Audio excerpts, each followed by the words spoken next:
اعوذ باللہ من الشیطان الرجیم، بسم اللہ الرحمن الرحیم۔ تمام حمد اس اللہ کی جس نے ہمیں توحید میں اخلاص کی طرف رہنمائی کر دی ہے اور بے دینی اور اس کے معاملات میں شک سے بچا لیا ہے۔ یزید پلید نے امام حسین صلوات اللہ علیہ سے بیعت نہیں مانگی۔ جب امام حسین علیہ السلام سے بیعت کا خط لکھا گیا، یزید شام سے باہر تھا۔ یہ تحریر معاویہ نے لکھی جب حکیموں نے یہ فیصلہ دیا کہ اب تو زیادہ دیر زندہ نہیں رہے گا۔ یہ خط معاویہ کی زندگی میں لکھا گیا۔ قاصد بالکل تیار کھڑا رہا، گھوڑا بھی تیار کھڑا رہا کہ معاویہ کی موت کی تصدیق ہو اور قاصد خط لے کر مدینہ روانہ ہو۔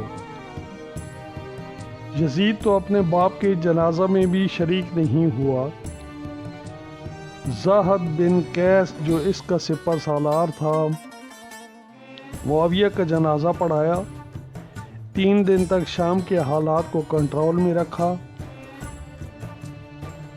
چوتھے دن جب یزید واپس آیا تو حکومتی کنٹرول اس کے سپرد کیا۔ یزید کے واپس آنے سے پہلے یہ خط امام حسین صلوات اللہ علیہ کی بیعت کا مدینہ بھیجا گیا۔ اس وقت معاویہ کی ظاہری حکومت 3 براعظموں پر تھی۔ 9 کروڑ انسانوں میں سے صرف امام حسین علیہ السلام کے بیعت لینا اتنا کیوں ضروری تھا؟ ادھر خط مدینہ ولید بن عتبہ کے پاس آیا۔ اس نے امام حسین علیہ السلام کو گورنر کے دربار بلایا۔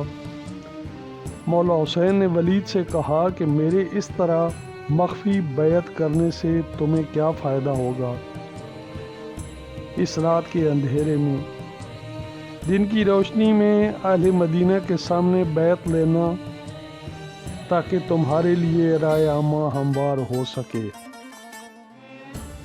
مروان نے ولید سے کہا اگر تو نے اس وقت امام حسین علیہ السلام کو جانے دیا تو یہ وقت دوبارہ تمہارے ہاتھ نہیں آئے گا، بیعت لو یا قتل کرو۔ مولا امام حسین علیہ السلام اس وقت دروازے کے پاس جا چکے تھے۔ مولا تیزی سے پلٹے، مروان کو گربان سے پکڑا، اتنا اوپر اٹھایا کہ مروان لعین کا سر چھت سے جا لگا۔ مولا نے لعین کو زمین پہ پٹخا اور کہا کہ تیری اتنی ہمت کیسے ہوئی کہ تو مجھ سے بات کرے؟ اس کے بعد مولا صلوات اللہ علیہ نے ولید کے دربار میں خطبہ ارشاد فرمایا۔ اگر امام حسین علیہ السلام بیعت بھی نہ کرتے اور محفوظ مقام پہ چلے جاتے، جیسے بہت سے لوگوں نے آپ سے استدعا بھی کی اور قیام بھی نہ کرتے، جہاں اور بہت سے راز ہیں کربلا کے، وہاں یہ بھی ہوتا کہ ہر معروف منکر میں اور منکر معروف میں تبدیل ہو چکا ہوتا۔ آج مسجد کے ممبر سے بہن کا نکاح بھائی سے پڑھایا جا رہا ہوتا۔ یہ ہے نصاب کمال انسانی جس کو محسن انسانیت صلوات اللہ علیہ نے بچا لیا۔